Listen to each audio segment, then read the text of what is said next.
안녕하세요, 여러분. 잘 지내고 있죠? 벌써 온라인 수업 상황에서 11강째가 됐네요. 여러분들이 어떻게 지금 동영상을 시청을 하고 온라인 수업을 따라오고 있는지 많이 궁금한데 잘 따라오고 열심히 하리라고 선생님은 믿고 있어요. 근데 그 수업 동영상 올려놓은 거 보면 조회수가 처음 1, 2, 3강에 비해서 현저히 떨어지는 게 보여져요. 우리 또 이과 학생들, 2학년 이과 학생들이 총 인원수도 있는데 조회수를 보면 그 인원수하고 좀 차이가 있는데 물론 뭐 선생님이 동영상 만드는 게 익숙치 않아서 조금 미숙한 것도 있고 좀 부족한 것도 있지만 그래서 보는데 조금 뭐 어려움이 있을 수 있겠지만 그래도 좀 우리가 해야 되는 거니까 꼼꼼히 하나씩 하나씩 좀 찾아서 수업도 좀 보고 물론 올려준 제공된 그 학습 자료만 가지고서 학습을 해도 충분히 학습하는 데 어려움이 없겠지만 그래도 설명을 같이 병행해서 보는 것이 훨씬 더 수월할 수 있으니까 잘 좀 따라왔으면 좋겠고 그리고 지난 시간에도 또 그 전에와 마찬가지로 탐구하기 활동 과제를 내줬는데 잘 하고 있는지 모르겠네요.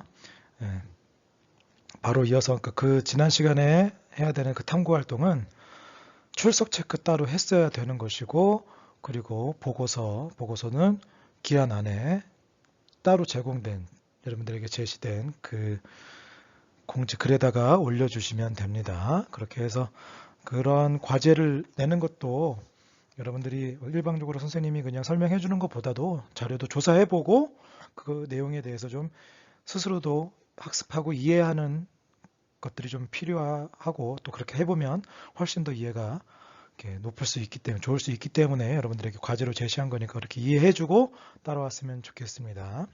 자, 이제 벌써 11강째 되게 되어지는데요. 자, 오늘은 11강 항상성과 몸의 조절 사람의 신경계 중에 세 번째 근육 수축의 원리에 대해서 우리 몸을 운동하는 조절하는 그 근육 수축의 원리에 대해서 좀 살펴보도록 하겠습니다. 자, 오늘의 학습 목표가 있습니다. 자, 첫 번째, 골격근의 구조와 구성 단위를 이해하고 설명할 수 있다. 두 번째, 근육 수축이 일어나는 과정과 원리를 모형을 이용하여 설명할 수 있다라고 되어 있는데, 자, 우리가 이번 단원이 그 내용인 것이고요. 근육 수축이 일어나는 과정은 우리가 설명으로 좀 이해해 보도록 하고, 모형을 이용을 해서 모형을 제작을 해보고 모형을 가지고서 좀 이해하는 시간은 나중에 등교 계약이 되어지게 되면 그때 실험을 통해서 해보도록 하겠습니다. 이거는 뭐 탐구 과제로 제공은 되지 않을 것 같고요. 실제로 모여서 실험으로 실시해 보도록 하겠습니다. 자, 첫 번째 운동신경과 골격근. 자, 골격근에 대해서 좀 살펴볼게요. 골격근은 말 그대로 골격, 뼈에 붙어 있는 근육을 골격근이라고 합니다. 그래서 골격의 움직임을 만들어 내는 역할을 하는 것이 골격근의 역할이죠. 특징으로는 가로무늬가 있는 근육이고요. 내가 팔을 굽혔다 폈다 다리를 움직이는 거 내 마음대로 조절이 가능하죠. 수의근이 되겠습니다. 우리 앞에서 근육에 대해서 근육에는 골격근, 내장근, 심장을 이루고 있는 심근으로 구성이 되어져 있는데 그때 설명했던 거 기억이 났는지 했나? 한 것 같긴 한데 예, 하여튼 골격근 그렇고요. 자, 그럼 골격근은 작용이 일어날 때 어떻게 일어나느냐? 한 쌍의 근육이 같이 작용을 해요. 한 쌍의 근육이 각각 관절을 반대로 작용을 반대로 힘을 줘서 작용을 하게 하는데 자, 그림으로 설명을 할게요. 자, 내가 팔을 굽히거나 펼 때는 자, 팔을 관절을 움직일 수 있는 두 종류의 안쪽에는 여러분 이두박근 들어봤죠? 안쪽에 있는 이두근과 바깥쪽에 있는 삼두근이 같이 작용을 하는데 자, 팔을 굽히기 위해선 안쪽 근육인 이두근은 수축을 해요. 수축을 하게 되면 길이가 짧아지게 되죠. 그리고 바깥쪽에 있는 삼두근은 이완을 해요. 그래서 얘는 당겨주고 삼두근은 밀어줘서 팔을 굽히게 작용하는 것이고요. 반대로 펼 때는 바깥쪽에 있는 근육이 수축을 하게 되고 안쪽에 있는 이두근이 이완을 해서 바깥쪽 근육은 당겨주고 안쪽 근육은 밀어줘서 팔을 펼 수 있도록 이렇게 쌍으로 작용한다라는 거 알아두길 바랍니다. 자, 우리 몸의 골격의 움직임은 한 쌍의 근육이 연결이 되어져서 서로 반대로 작용해서 관절의 움직임을 만들어낸다고 그랬죠. 그러면 어쨌거나 그 연결된 골격을 움직이기 위해서 그 쌍이 하나는 수축, 하나는 이완하기 위해서 신호를 받아야겠죠. 그 신호를 받아서 어떻게 움직임을 만들어내는지 그에 대해서 살펴보도록 하겠습니다. 자, 몸의 움직임과 골격근의 작용은 몸을 움직이는 근육의 수축과 이완은 신호를 받아야 되는데 골격근에 분포한 운동신경의 작용으로 조절을 받게 됩니다. 자, 골격근에 분포한 운동신경은 주로 누구에게 신호를 받느냐? 자, 수위 운동이 되니까 내가 의식적으로 움직이게 되는 거니까 보통 의식적인 운동은 대뇌의 지배를 받게 되는 거죠. 대뇌와 함께 대뇌와 소뇌가 이제 운동신경을 자극하게 되면 그 자극받은 신경의 축삭돌기 말단에서 근육으로 신경전달 물질이 분비되어지게 됩니다. 자, 근육에 작용하는 신경전달 물질은 아세틸콜린이 분비되어지게 되는데 이 아세틸콜린이 분비되어지게 되면 골격근에 작용하게 돼서 골격근의 수축을 시작하게 해주는 작용이 일어나게 됩니다. 자, 그림은 척수에서 뻗어져 나온 운동신경을 통해서 운동신경에 연결되어져 있는 근육, 그 운동신경 말단, 축삭돌기 말단이 이제 근육세포와 연결이 되어져서 축삭돌기 말단에서 아세틸콜린을 분비시키게 되면 이제 근육을 수축시키게 되게 되는 겁니다. 자, 이어서 골격근의 구조를 살펴보도록 하겠습니다. 자, 근육은 크게 근육 섬유다발로 구성이 되어져 있고요. 이 근육 섬유다발은 근육세포로 구성이 되어져 있는데 하나의 근육섬유가 근육세포를 구성하는데 이 근육세포는 이제 여러 개의 세포가 변형될 때 일반적인 세포의 모양하고는 좀 달라요. 우리가 일반적인 동물세포 같은 경우에는 세포가 있고 핵이 있고 둥그렇게 생겼는데 이제 근육은 이제 골격에 붙어서 힘을 발휘시키기 위해서 다른 세포들과 연결이 되어져 있어요. 그래서 하나하나 동그란 세포가 따로따로 있는 것이 아니라 얘네들이 연결되어 있기 때문에 다핵성 세포입니다. 다핵성, 그러니까 이 세포의 경계가 없이 합쳐지면서 하나의 세포에 여러 개의 핵을 가지고 있는 다핵성 세포가 되는 것이고요. 어쨌거나 그러한 근육세포를 또 자세히 살펴보면 근육 원섬유로 구성이 되어져 있고 그 근육 원섬유는 두 종류의 필라멘트로 되어 있어요. 두 종류의 필라멘트가 다발을 형성하게 되는데 자, 마이오신 필라멘트와 액틴 필라멘트로 되어 있는데 마이오신 필라멘트는 그 중에서 두 종류의 필라멘트 중에 굵은 필라멘트에 해당하는 것이 마이오신 필라멘트가 되는 것이고요. 굵은 필라멘트에 해당하는 것이 마이오신 필라멘트가 되는 것이고요. 액틴 필라멘트는 얇은 액틴 필라멘트가 되어져 있는데 이게 서로 엇갈려서 이렇게 겹쳐진 구조로 되어 있습니다. 엇갈려서 겹쳐진 구조로 되어 있습니다. 자, 그러면 근육 원섬유에 대한 구조를 조금 더 자세하게 살펴볼 것인데요. 자, 근육 원섬유의 구조에 대해서 살펴보기 전에 그 근육 원섬유에 대한 용어를 76페이지 여러분 교과서 76페이지에 있는 용어를 조금 살펴보도록 하겠습니다. 자, 첫 번째 명대라는 게 나와요. 아이대라는 명대라는 부분이 나와요. 우리 책에는 아이대라고만 나와 있네요. 자, 두 번째로 나와 있네요. 아이대. 자, 우리말로는 명대라고 하는데 자, 이 명대는 액틴 필라멘트만 분포하는 부분입니다. 자, 액틴 필라멘트만 분포해서 자, 그 앞에서 했을 때 근육 원섬유를 구성하는 두 종류의 섬유가 있다고 했죠. 두꺼운 마이오신 필라멘트와 얇은 액틴 필라멘트가 있는데 두꺼운 마이오신 필라멘트가 이렇게 분포하고요. 그리고 얇은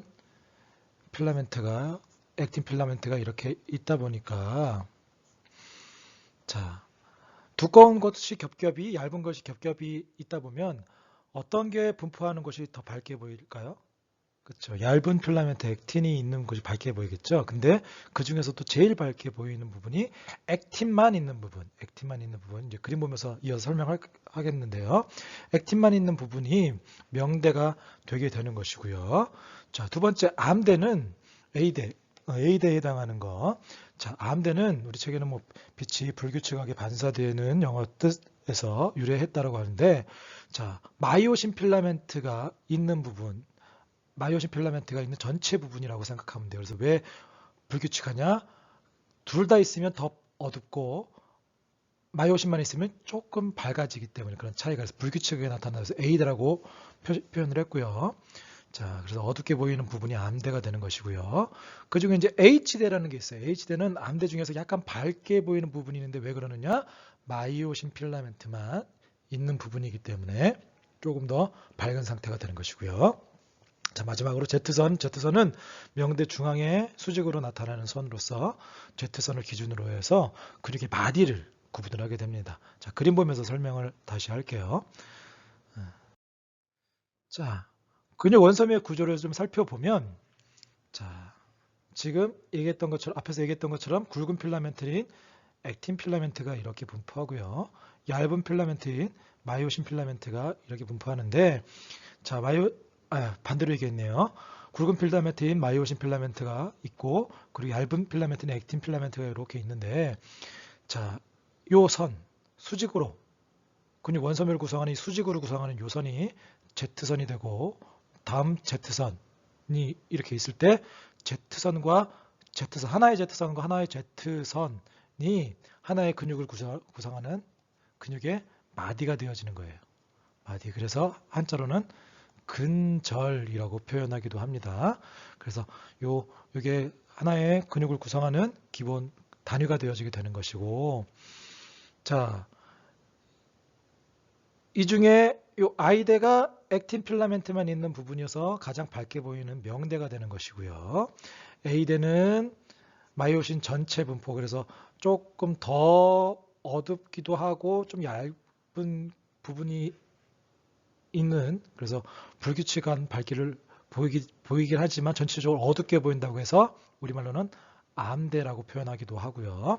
그리고 그 중에 마이오신만 있는 조금 밝은 부분을 H대라고 표현을 하게 되는데, 자, 그러면 이제 근육이 우리 몸을 움직이기 위해서 수축하고 이완할 때 어떻게 일어나게 되느냐? 자, 그러면 이런 근육 원섬유로 구성되어져 있는 근육의 수축과 이완에 대해서 그 원리를 살펴보면, 자, 근육에 연결된 운동신경에서 축삭돌기 말단에서 신경 전달 물질이 분비되어지게 되면 수축이 일어나게 되는데, 근육을 구성하는 근육 원섬유의 두꺼운 필라멘트인 마이오신 필라멘트에 보면 이 머리 부분이 있죠?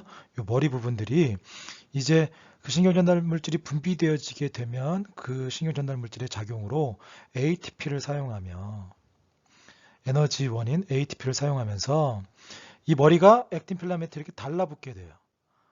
달라붙게 되고, 그리고 ATP를 사용하면서 이 머리가 구부러지는, 연결된 머리가 구부러지는 작용이 일어나게 되면, 자, 이 마이오신 필라멘트에 붙은 이 얇은 필라멘트는 액틴 필라멘트가 끌어당겨지게 되는 거죠.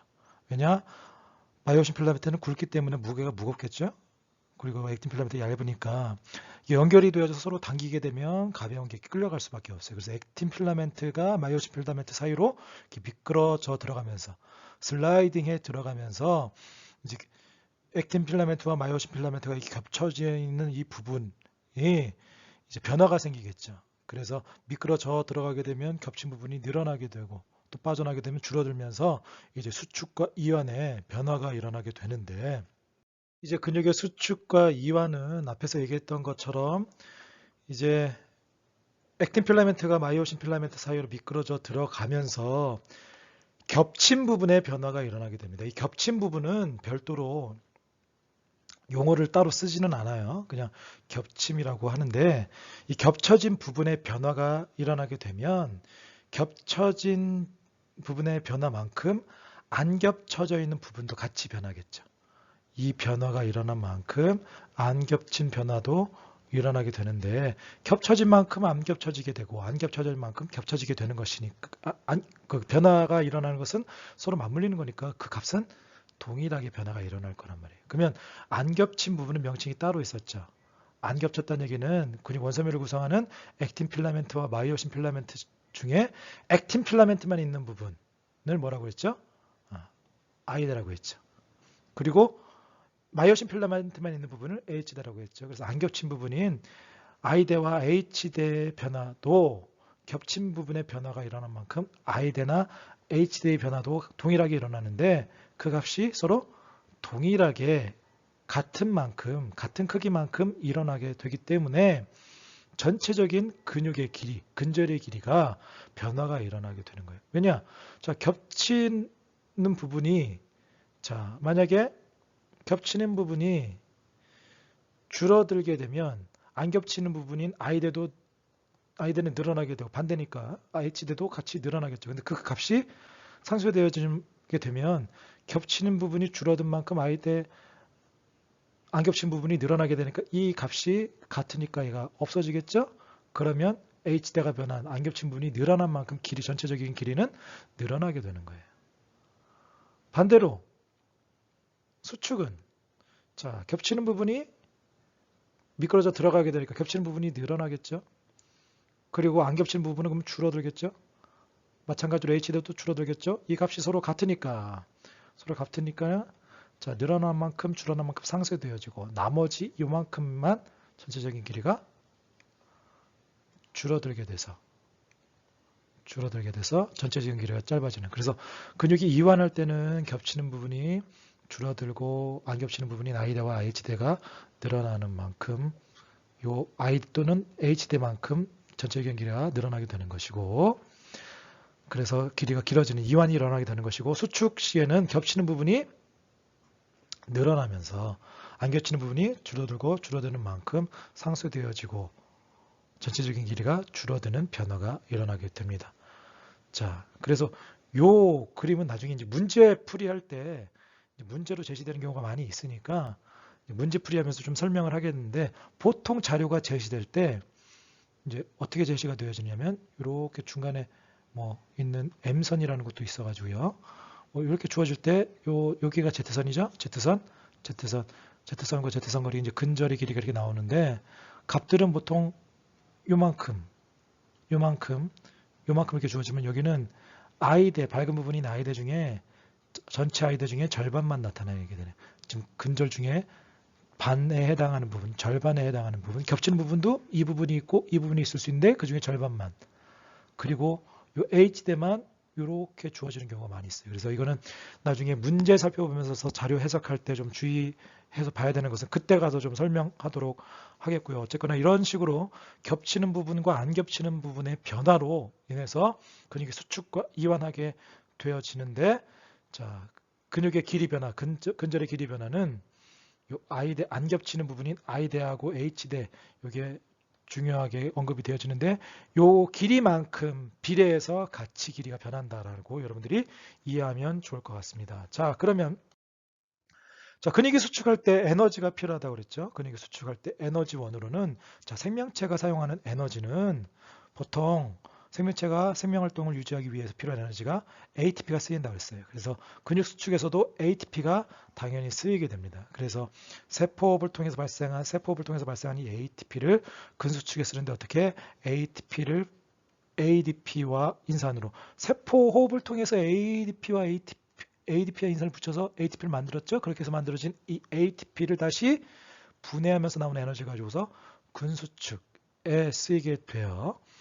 그러면 우리 근육을 구성하는 세포에는 에너지가 많이 쓰이기 때문에 이 세포호흡이 많이 일어나겠죠. 그래서 세포호흡이 일어나는 장소인 미토콘드리아가 근육세포에 많이 분포하게 되는 것이고, 그래서 ATP를 많이 제공하는데, 근데 근수축에 ATP가 사용이 되어지게 되면 물론 세포호흡을 통해서 계속 공급할 수도 있겠지만 원활하게 공급이 안 될 수도 있죠. 그래서 그걸 대비해서 우리 근육에는 크레아틴이라는 물질에 인산이 붙어 있는 크레아틴 인산의 형태로 존재하기도 합니다. 그래서 크레아틴 인산으로 존재하는 이 물질이 인산을 떨어뜨리면서 ADP에 붙어서 ATP를 만들어서 크레아틴이 되어지는 그런 반응도 일어나서 ATP를 만들기도 하고, 계속해서 세포업의 재료인 포도당을 이용하기도 하고, 또 포도당뿐만 아니라 뭐 아미노산이라든지 지방산이라든지 이런 것들을 에너지원으로 써서 세포를 통해서 ATP를 생산해서 ATP를 가지고서 근수축에 쓰인다는 거, 그 정도 여러분들이 참고하고 넘어가면 될 것 같습니다. 자, 이렇게 해서 근육 세포의 구조와 근수축의 원리에 대해서, 그리고 근수축에 사용되는 에너지까지 좀 간단하게 좀 살펴봤습니다. 자, 오늘은 앞에 수업들에 비해서 조금 내용이 짧죠. 근육 수축이 뭐 그렇게 어렵지는 않은데, 이제 실제로 근데 앞에서도 조금 전에 얘기했던 것처럼 이제 문제를 좀 다뤄봐야 문제가 어떤 식으로 제시가 되는지 좀 살펴보게 되니까, 그건 이제 나중에 문제 뭐 수능이라든지 아니면 학력평가들 기출 문제들을 좀 풀어 보면서 좀 그때 다시 설명하도록 하고, 이제 근육에서 이제 중요한 것은 그 지금 조금 전에 직전에 설명했던 근수축이 일어날 때 겹치는 부분과 안 겹치는 부분의 변화가 어떻게 되는지 이 부분에 대해서 조금 여러분들이 신경을 써 줬으면 좋겠고요. 자, 이것으로 오늘 수업은 좀 마치고, 이제 다음 시간에는 이제 또 다음으로 3-2단원으로 넘어가야겠네요. 이제 내분비계와 호르몬에 대해서 살펴보는 시간을 갖도록 하겠습니다. 여러분들 오늘은 짧게 끝났는데 하여튼 뭐 찬찬히 다시 한번 좀 살펴볼 수 있도록 하고요. 나머지 수업들도 잘 챙겨볼 수 있도록 하고, 하여튼 빨리 등교 계약이 빨리 이루어져서 얼굴 보면서 수업하는 날을 기대하면서 오늘 마칠게요. 자, 남은 시간도 잘 즐겁게 건강하게 보냈으면 좋겠습니다. 자, 안녕.